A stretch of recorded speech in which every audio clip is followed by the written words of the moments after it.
पिंकी अपनी मम्मी और पापा की इकलौती बेटी थी। जुहू चौपाटी जाना उसे बहुत पसंद था। पिंकी ने देखा कि कुछ बच्चे अपने बैग में मोबाइल फोन छुपा के लाते हैं। पिंकी ने जब ये सब देखा तो वो खुद को बहुत ही अलग मानने लगी। अरे पापा, आप तो एकदम ओल्ड फैशन्ड हो। आज मुझे पिंकी के व्यवहार में अजीब सा बदलाव दिखा, जो उसकी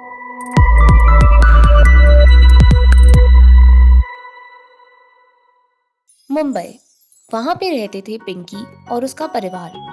पिंकी के पापा राजेश बैंक में नौकरी करते थे और माँ शारदा हाउसवाइफ थी। पिंकी अपनी मम्मी और पापा की इकलौती बेटी थी और उसी वजह से बड़ी लाडली भी थी। बचपन से ही पिंकी पढ़ाई में, खेल में और दूसरी चीजों में बहुत होशियार थी। उसे घूमने फिरने का भी बहुत शौक था। उसे हर वीकेंड पे कहीं बाहर जाना पसंद था। संडे आने से पहले ही वो कहाँ जाना है इसकी लिस्ट तैयार कर लेती थी और अपने पापा के पीछे पड़ जाती थी। पापा, मुझे घूमने जाना है, आज कहाँ चलेंगे, जल्दी बताओ। Marine Drive, Gateway of India, Juhu Chowpatty, Mumba Devi, Siddhi Vinayak मंदिर, हैंगिंग गार्डन और ना जाने क्या क्या उसकी लिस्ट में लिखा रहता था। जिसमें जुहू चौपाटी जाना उसे बहुत पसंद था। वो हमेशा अपने मम्मी पापा के साथ वहां जाती थी। वहां समुंदर की लहरों में पैरों को डुबाती, भीगती, गुब्बारे हवा में उड़ाती, आइसक्रीम खाती और खूब मजा करती। उसकी ये मस्ती देख मम्मी पापा बहुत खुश होते। धीरे धीरे समय बीतने लगा और पिंकी 14 साल की हो गई। क्योंकि उसका पुराना स्कूल प्राइमरी लेवल का था तो उसे आगे की पढ़ाई के लिए दूसरे स्कूल में दाखिला लेना पड़ा। नए स्कूल में पिंकी का पहला दिन था।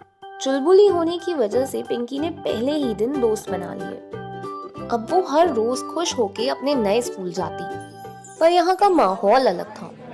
पिंकी ने देखा कि कुछ बच्चे अपने बैग में मोबाइल फोन छुपा के लाते हैं और टीचर से बचकर इस्तेमाल करते हैं। लंच के समय वे सेल्फी लेते हैं और उसे फेसबुक और इंस्टाग्राम और ना जाने कहां कहां अपलोड करते हैं। पिंकी के मम्मी पापा ने कभी उसको अपना निजी फोन रखने नहीं दिया था, इसलिए पिंकी इन सब चीजों से अनजान थी। पिंकी बहुत उत्सुकता भरी नजरों से ये सब देखती थी। फिर एक दिन पिंकी ने अपनी दोस्त काजल से पूछा, तुम लोग ये सब क्या करते रहते हो? स्कूल में मोबाइल लाने की मनाही है। उसकी बात सुनकर काजल हंसने लगी और बोली, अरे बेवकूफ, ये सब तो आजकल का फैशन है। देखो मेरी फोटो पे कितनी लाइक मिली है। सोशल मीडिया आजकल सबसे ज्यादा ट्रेंडी है। पिंकी फोटो देखकर और सब सुनकर चुप हो गई। अब उसके मन में ये सब करने का लालच उठा। दूसरे दिन पिंकी ने देखा कि कुछ लड़कियां अपना एक ग्रुप बना के अपनी तस्वीरें दिखा रही थी। उसमें सबने तरह तरह के कपड़े पहने थे, कोई किसी मॉल में तो कोई किसी क्लब में। पिंकी ने जब ये सब देखा तो वो खुद को बहुत ही अलग मानने लगी। घर आके उसने भी उन जैसा करने का मन बनाया। जब संडे आया तो पिंकी एकदम सुबह तैयार होके बैठ गई। उसकी माँ शारदा ने कभी उसे ऐसे कपड़ों में नहीं देखा था। शारदा ने पूछा, पिंकी, ये कपड़े कहाँ से आए? ये तो तुम्हारे नहीं लगते।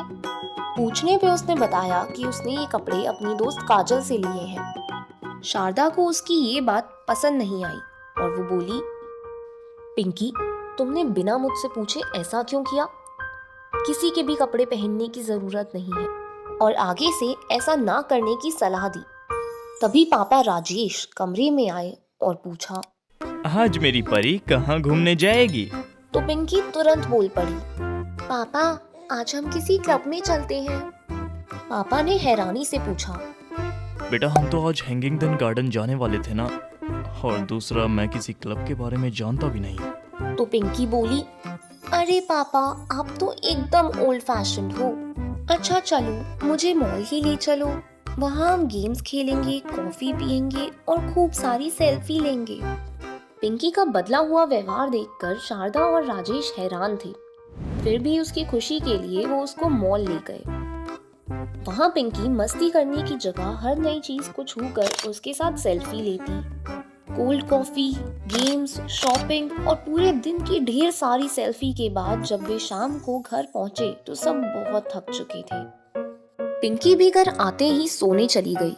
पिंकी के जाने के बाद शारदा राजेश से बोली, आज मुझे पिंकी के व्यवहार में अजीब सा बदलाव दिखा, जो उसकी उम्र के लिए सही नहीं है। राजेश ने कहा, तुम चिंता मत करो, मैं कल पिंकी से अपने तरीके से बात करूंगा। दूसरे दिन जब पिंकी सोकर उठी और अपने पापा का फोन लेकर बैठ गई, तो उसके पापा ने पूछा, पिंकी, कल आपको मजा आया? पिंकी बोली, और नहीं तो क्या पापा, देखो कितनी सारी फोटोज है मेरी, अब ये सब मैं स्कूल में अपने सब दोस्तों को दिखाऊंगी। राजेश सारी बात समझ गए। उन्होंने उससे पूछा, पिंकी, कौन सा गेम तुम्हें सबसे ज्यादा पसंद आया और कॉफी का टेस्ट कैसा था? पिंकी बोली कि पापा, मुझे कुछ खास याद नहीं है। तब उसके पापा ने समझाया, वो इसलिए बेटा क्योंकि तुम सिर्फ सेल्फी खींचने में व्यस्त थी। अपने आसपास की चीजों का तुमने कोई मजा नहीं लिया।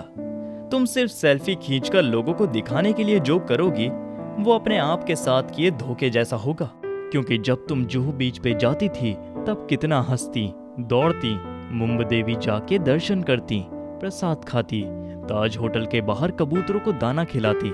ये सब तुम अपनी खुशी के लिए करती थी, ना कि दूसरों को दिखाने के लिए। अब सोचकर बताओ, तुम्हें क्या करने में ज्यादा मजा आता है? पापा की बात सुन के पिंकी को समझ में आया कि दूसरों की नकल करनी, उस बहकावे में आके सोशल मीडिया पे छाने के लिए उसने ना कि अपना संडे बर्बाद किया और पापा के पैसे भी फिजूल खर्ची में उड़वाए।